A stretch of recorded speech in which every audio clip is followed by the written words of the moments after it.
We bring in Vincent Goodwill Jr. III, NBA senior writer for the Mothership. He'll be working the draft tonight alongside Vanessa Richardson, Iman Shumpert, Brian Windhorst, and some draft picks who will join them. They'll be on the ESPN social platforms and the ESPN app.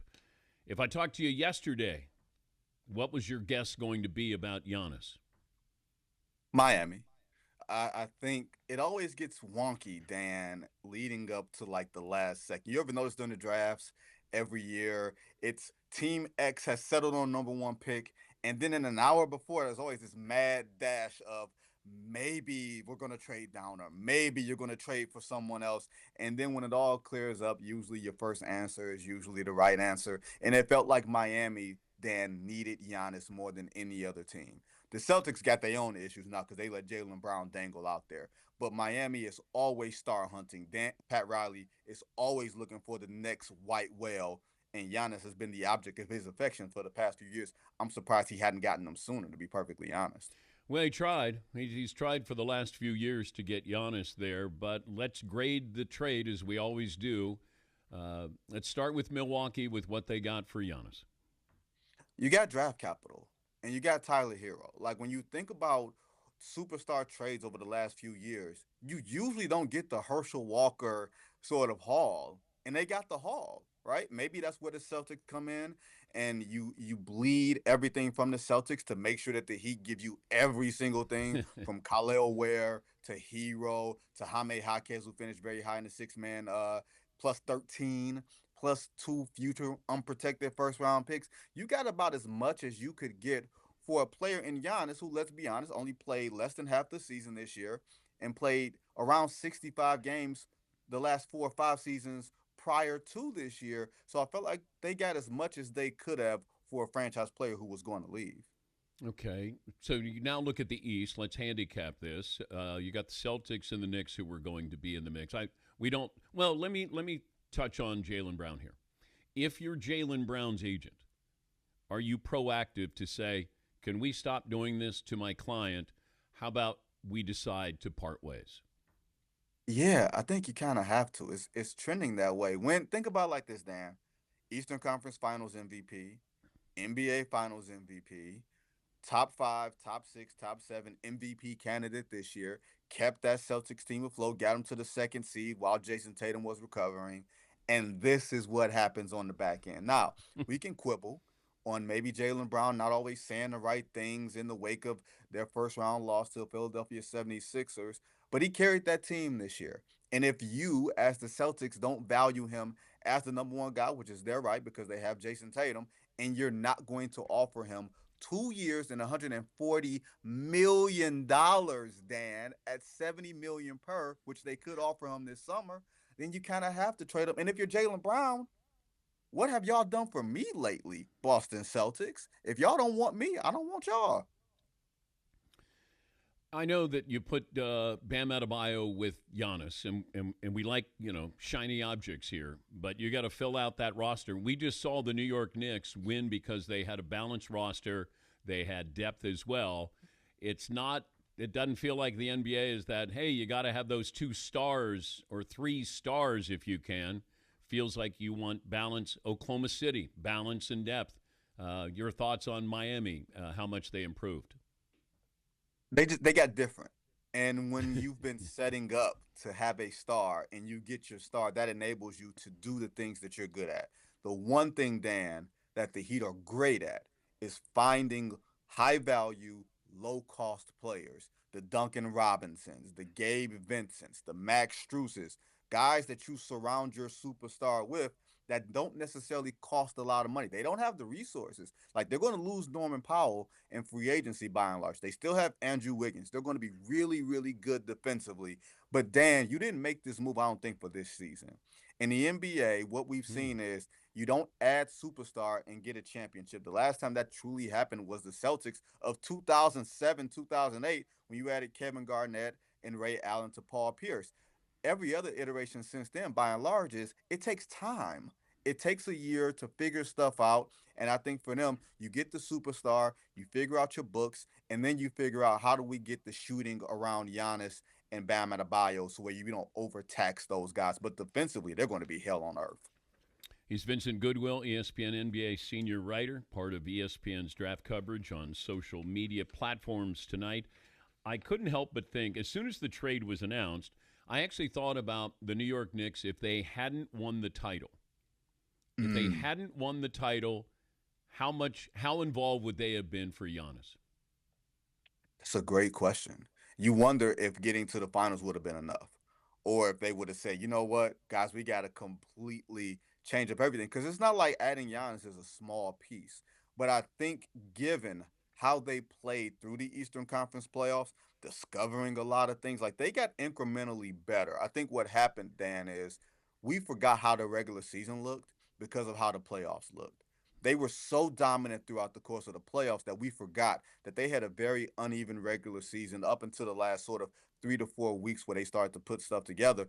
But when you bring in a piece like Giannis, that changes the math, that changes the chemistry, that changes everything. And they've been really deliberate and delicate about adding pieces year after year. I'm not so sure that they would have gone Giannis hunting unless they completely fell flat on their face during the playoffs, and they didn't do that. They went to the finals. At the very least, they were going to go to the finals. But at the trade deadline, there were certainly talks that they were interested in Giannis. Maybe it was, reciprocated as well. That people forget the Knicks weren't a great regular season team. Well, they have 53 wins. So they weren't, OKC here. And I think they were looking at this and saying, is it time to move on from Karl Anthony Towns? And, can we get Giannis? And what Karl Anthony Towns and what to get Giannis here? But, obviously holding off. I still think Milwaukee, and I said last year to start the year, where are you going? When Dame Lillard got hurt, where are you going? And I don't know if teams would have said, "Oh, you're not approaching this." They're not approaching this from a position of strength. I wanted you to get more for this, and I wonder how could Milwaukee have gotten more than what they did if it was at the trade deadline or maybe to start this past season. It depends a lot of times on what your organizational priorities are. Because the lottery rules changed, I think it worked out better for them. Because had you traded him last summer, that'd have been before lottery reform. So you'd have been more focused on future draft capital and not the players, because you're thinking about, okay, Oklahoma City got all the draft capital and they got every bite at the apple for the coming future. But now we see that the rules have changed, Dan. You couldn't have predicted that last summer. You didn't know what the draft was going to look like in the future. They still have the number 13 pick in addition to the number 10 pick, even if they want to move up and get into the top 4, top 5. I'm not saying it would be enough, but I'm saying the image or the thought could be there. So I think Milwaukee, all things considered, got as much as they could have. And think about this, Dan. This is their number one superstar since Kareem Abdul-Jabbar left them in 1975. You don't trade your franchise guy just because things are a little unhappy. You try to fix that relationship because those guys don't come around too often. Biggest question mark tonight leading into the draft is? Who's going number one? Like, Dan, is it A.J. Devonta? Is it Darren Peterson? I talked to dozens of executives and scouts over the past 90 days and then narrowing it down over the past, let's say, 90 hours while I was sitting on the Newark runway for 2 hours yesterday. Nothing else to do but talk to scouts and executives. And you know what it was? Dead split. Some people love Darren Peterson. They love his talent. They don't pay attention to the stuff in the college season. They say there's a lot of discord between him and Kansas and Bill Self. And they say, go look at his high school film. Go look at the player that he is and all that stuff. And then there's the A.J. Devonta people who are saying this guy's a pro. He has a motor that you cannot teach. He's like a Tracy McGrady type of ball player. And he's lower maintenance. And then there's the people who say Caleb Wilson from North Carolina could wind up being Kevin Garnett in the future. Like, this could very well be a generational draft, but there is no clear-cut number one. I asked executives last night, Dan, too, and you will love this. If Cooper Flagg was in this draft, who would go number one? And they all said Cooper Flagg, baby. Yeah. Dusty May, no longer at Michigan, going to the Dallas Mavericks. I wouldn't be surprised if we'll see more college coaches. It's more work to do this in college than it is the NBA, and I never thought that I would say that. Your thoughts on Dusty leaving Michigan? Well, I'm a child of the Fab Five, so I'm not particularly happy about such developments, Dan. But when you look at the fact that he didn't sign his contract extension, that Michigan also lost Jim Harbaugh in the wake of winning a national title, there's something in the brew up there at Michigan that they need to straighten out as far as nailing down their coaches. Granted, Harbaugh was a little bit different as far as with the NCAA and the show calls and everything else. But with Dusty May and the college basketball landscape as a whole, it's contracts, it's parents, it's classes. Like, it's the mixture of all the bad things that you don't want to deal with in the pros. Plus, you're dealing with 18-year-olds who are completely unreliable. And we just seem to forget that even though we put $5 million in their hands, they're still 18 years old. And you got to make sure and check where they are 15 hours of the day. That seems like a job for a babysitter. And if you're making as much money as me, how am I babysitting you? Are you babysitting me? I felt bad for you, but I wanted to give you or provide the context when you mentioned the Knicks got a participation trophy by winning. We've had 8 different champions here in the last 8 years. So you got roughed up on social media. So I'll let you put it in context here, Vincent. Dan, I never said the Knicks got a participation trophy. That is where the context is all screwed up. The topic we were talking about on Get Up, for those who are unaware, was dynasties versus parity.